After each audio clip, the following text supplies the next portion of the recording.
मत्ती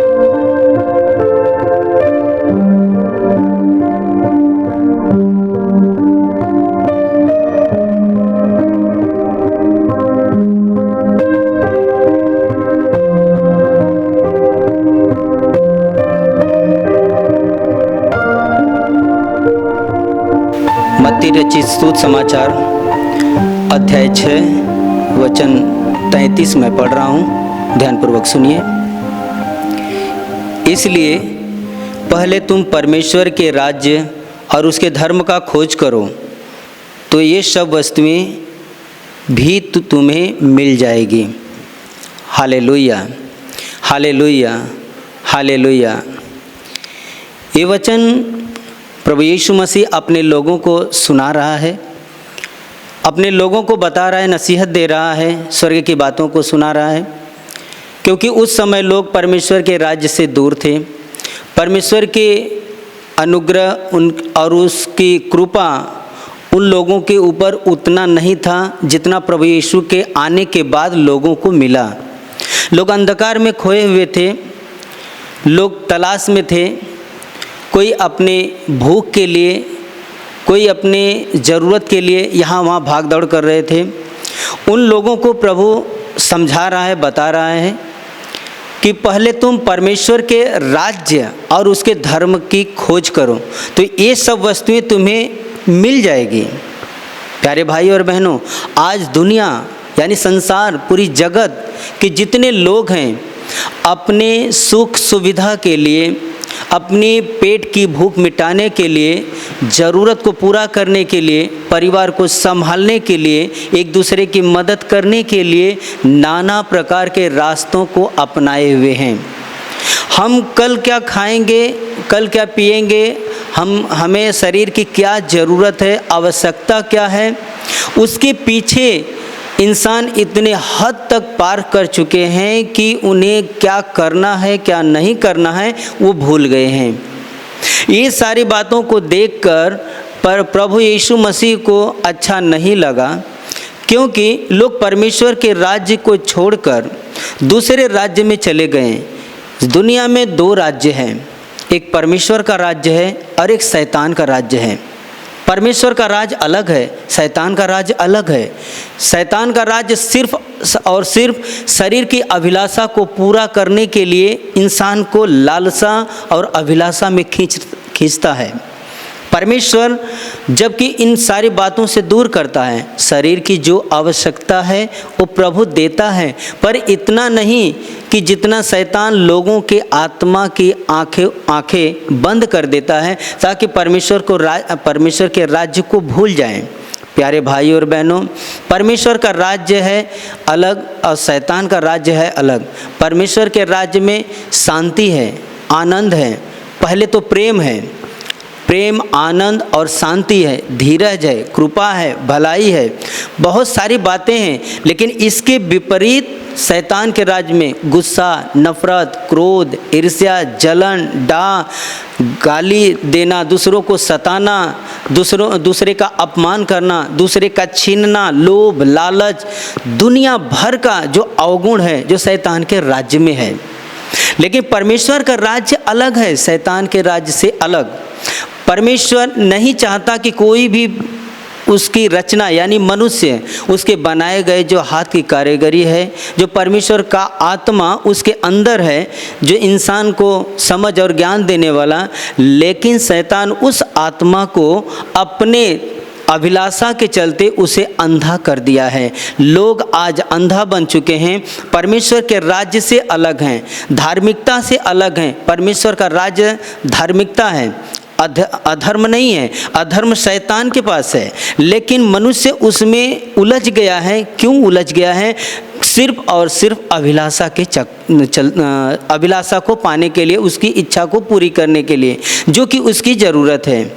प्यारे भाई और बहनों, प्रभु इन सारी बातों को देखकर यही बता रहा, वचन को द्वारा सुना रहा है कि तुम पहले परमेश्वर के राज्य और उसके धर्म की खोज करो और तुम्हें सारी वस्तुएं मिल जाएंगी। सारी वस्तुएं जो हमें आँखों से दिखाई देती है, शरीर को महसूस होता है, जो भी हमें लगने वाली चीज़ है, जो संसार में जो जितनी हमारी शरीर की क्षमता है उतना हमें परमेश्वर देगा, परंतु शैतान उससे ज़्यादा करके दे रहा है, इसलिए दे रहा है कि परमेश्वर के राज्य से इंसान दूर हो जाए। Hallelujah, hallelujah, hallelujah. उस अभिलाषा के चलते, उस लालच के चलते इंसान इतना हद तक नीचे गिर चुका है, परमेश्वर को भूल गया है। और वही प्रभु यीशु मसीह लोगों को आत्मिक ज्ञान देकर उनकी आत्मा के ऊपर जो पर्दा है, जो शैतान ने डाला है, उस पर्दे को हटाने की बहुत ज़्यादा प्रयास करता था और हटाता था। जो लोग जिज्ञासा रखते थे परमेश्वर के राज्य में चलने के लिए, धर्म की बातों को अपनाने के लिए, परमेश्वर की इच्छा को पूरा करने के लिए, वे लोग उद्धार पाते थे और प्रभु के पास रहकर स्वर्ग का भेद और रहस्य पाते थे, सुनते थे और अपने दिल में, मन में बहुत बड़ी शांति पाते थे। Hallelujah, hallelujah. क्योंकि प्रभु ने कहा है कि दो स्वामियों की सेवा तुम नहीं कर सकते। उदाहरण के तौर पर नदी या समुद्र में आप अगर जाते हैं तो दो नाव है, तो एक पैर इस नाव पर, दूसरा उस नाव पर रख करके आप सफ़र नहीं कर सकते। वैसे ही परमेश्वर के राज्य में जाने के लिए दो स्वामियों की सेवा नहीं कर सकते, ना ही धन की और ना ही परमेश्वर के राज्य की। एक को तुच्छ जानेगा इंसान और एक को प्यार करेगा और एक को उसको तिरस्कार करेगा। दो स्वामियों की सेवा नहीं इंसान कर सकता। इसीलिए तो प्रभु ने कहा कि इन बातों को छोड़कर प्राथमिकता पहले परमेश्वर को दो, उसके राज्य की, उसके धर्म की खोज करो, तो जो तुम्हें ज़रूरत है सारी ज़रूरतों को वो परमेश्वर पूरा करेगा और तुम्हें यूं में मिल जाएगा।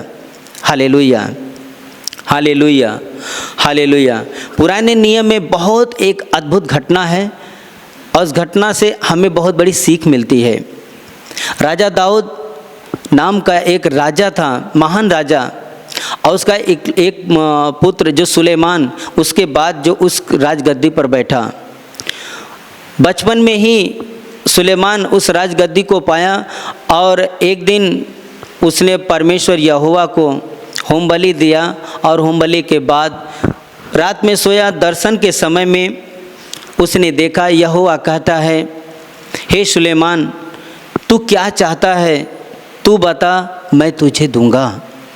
सुलेमान कहता है कि हे परमेश्वर, तूने बहुत बड़ी दया हमारे पिता के ऊपर की, तेरे आज्ञाओं का पालन किया, तेरे विधियों पर चला और तुझे वो खुश किया, जैसा तू चाहा वैसा उसने जीवन बिताया और उस राजगद्दी पर बैठने के लिए एक पुत्र दिया जो वर्तमान में मैं आज मौजूद हूँ। परंतु हे यहोवा, हे मेरे परमेश्वर, लेकिन उस राजगद्दी पर बैठ गया हूँ, परंतु उस राजगद्दी पर बैठने के बाद मैं एक बच्चे के समान हूँ, एक लड़के के समान हूँ और तेरा राज्य इतना बड़ा है, तेरे लोग इतने ज़्यादा हैं कि उनका न्याय मैं कैसे करूं, वो हमारे बस की बात नहीं है।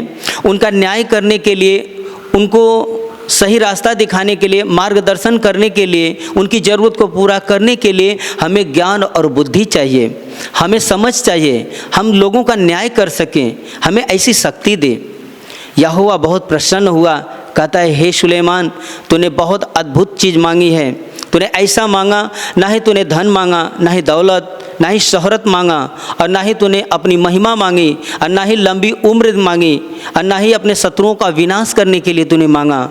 इसलिए मैं तुझसे सच कहता हूँ, ध्यान से सुन, मैं तुझे तो वो वरदान दूंगा जो तूने इच्छा रखी है, जो तूने चाहा है मैं तुझे दूंगा, पर इसके साथ साथ मैं तुझे धन भी दूंगा, संपत्ति भी दूंगा और मान सम्मान भी दूंगा।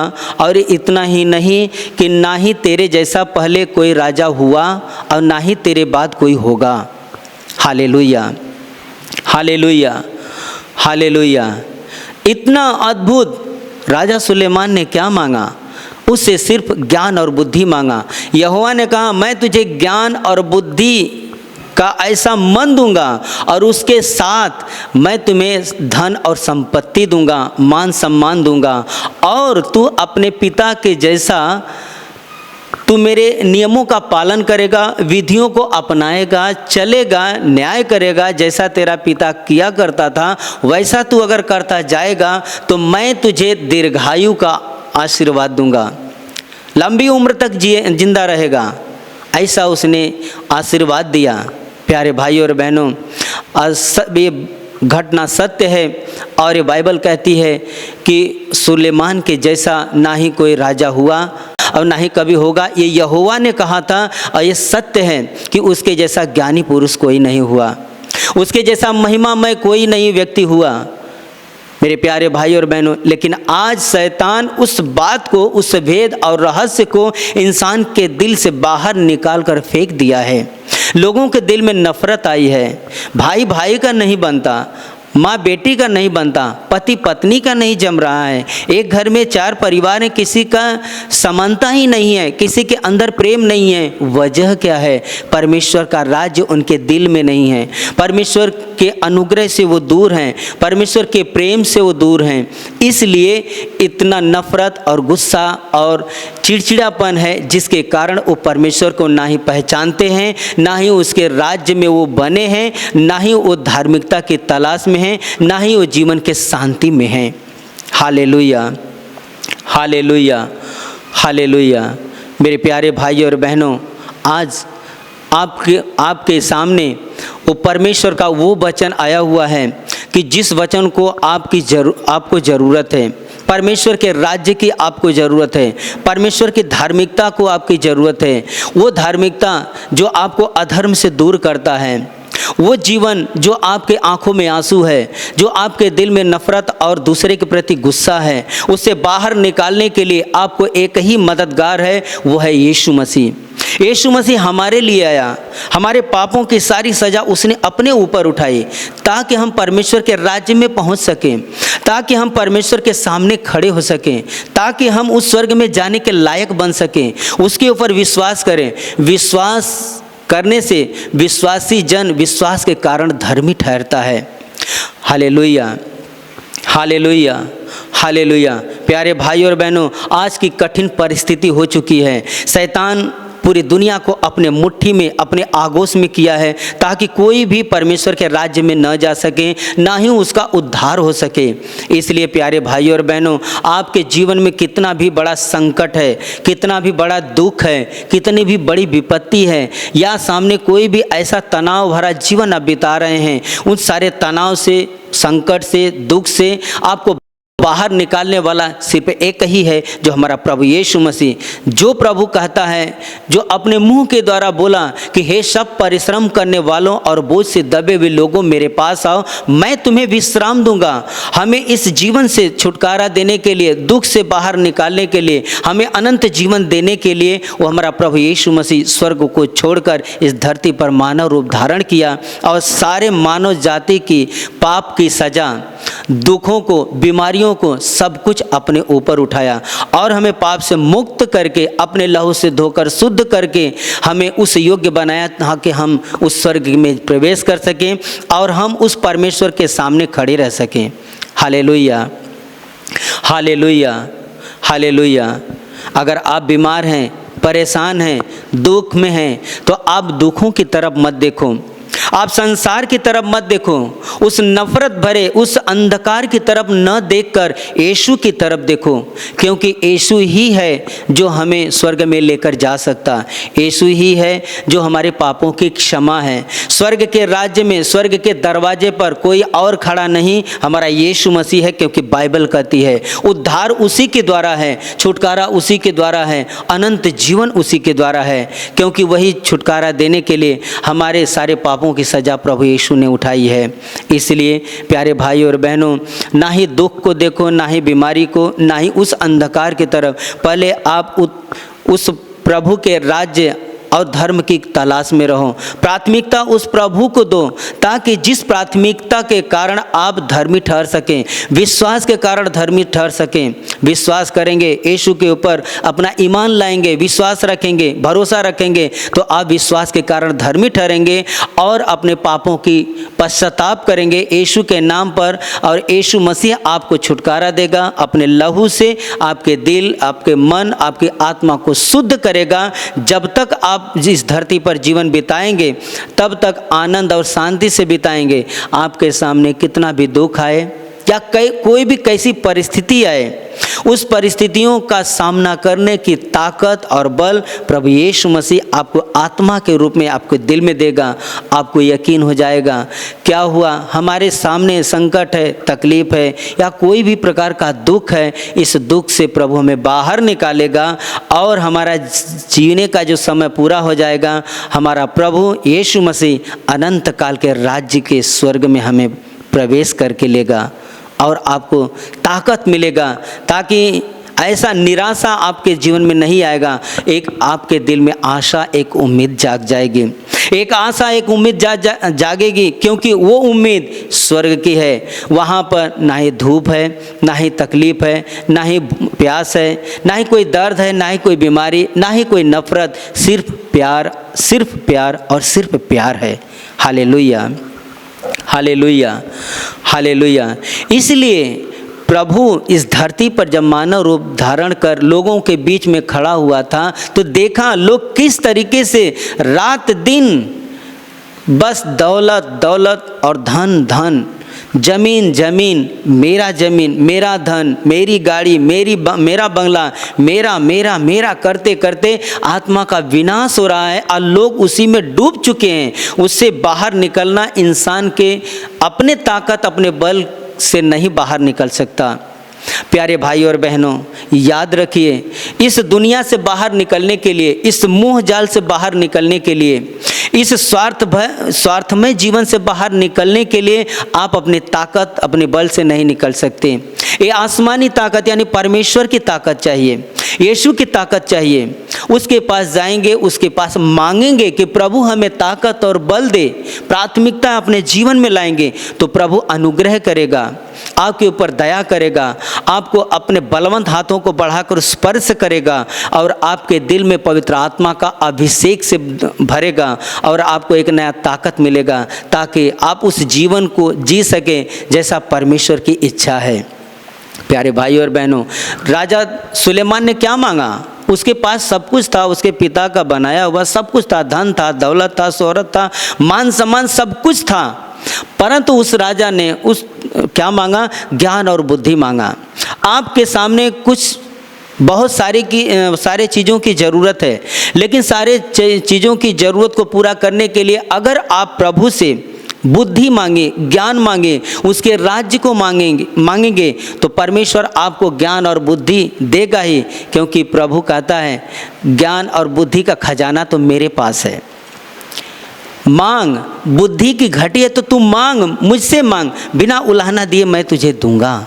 ज्ञान और बुद्धि अगर मांगेंगे तो परमेश्वर ज्ञान और बुद्धि के साथ आपको ऐसा अनुग्रह, दान और वरदान से भरेगा कि आपकी कल्पना से बाहर, आपकी सोच से बाहर, आप इतना सा बर्तन लेकर प्रभु के सामने खड़े हैं और प्रभु आपके लिए बहुतायात से लेकर खड़ा है। आपकी ज़रूरत से ज़्यादा वो देने वाला है। इसलिए आप प्रभु के सामने घुटना टेक कर उसके राज्य और उसके धर्म की खोज करो। घुटना टेक कर प्रार्थना करो कि प्रभु हमें तेरी ज़रूरत है, प्रभु हमें तेरी आत्मा की ज़रूरत है, प्रभु तेरे पवित्र आत्मा की ज़रूरत है।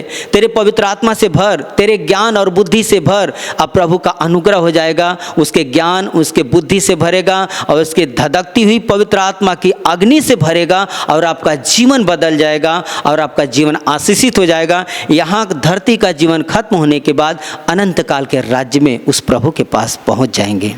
Hallelujah, hallelujah, hallelujah, hallelujah, hallelujah. प्यारे भाई और बहनों, अभी हम आपके लिए प्रार्थना करेंगे। आपके शरीर में कोई बीमारी है, कोई दुख है, तो उस शरीर के उस बीमार भाग पे हाथ रखिए, आंखें बंद कीजिए। प्रार्थना के दरमियान प्रभु आपको स्पर्श करेगा और आपकी सारी बीमारी, सारा दुख निकल जाएगा। अपनी आंखें बंद कीजिए। हे स्वर्गीय महान प्यारे प्रभु, हम तुझे दिल से धन्यवाद देते हैं। इस समय जो प्रवचन को सुन रहे हैं और प्रार्थना में भाग ले रहे हैं, उन सब का जीवन हम तेरे हाथ में सौंपते हैं। प्यारे प्रभु, जो तूने राजा सुलेमान को ज्ञान और बुद्धि, मान सम्मान, धन दौलत देकर आशीषित किया, प्रभु उसी तरीके से सभी भाई बहनों के ऊपर अनुग्रह और दया कर। आपके शरीर में जो दुख है, बीमारी है, तकलीफ है, वेदना और कष्ट है, यीशु के नाम आदेश देता हूँ, इसी घड़ी यीशु के नाम से तुम्हारे शरीर से बाहर निकल जाए, बाहर निकल जाए। आपके जीवन में, आपके परिवार में कोई भी अंधकार की ताकत, दुष्ट आत्माओं का प्रभाव, कोई भी बीमारी है, शैतान की कोई भी योजना चल रही है, यीशु के नाम से मैं आदेश देता हूँ, इसी घड़ी तुम्हारे जीवन से बाहर निकल जाए। शैतान का हर एक श्राप यीशु के पवित्र लहू के सामर्थ्य के द्वारा टूट जाए और आपके जीवन के ऊपर, आपके समस्त परिवार के ऊपर, आपके बच्चों के ऊपर प्रभु यीशु का महान आशीष है। आमीन।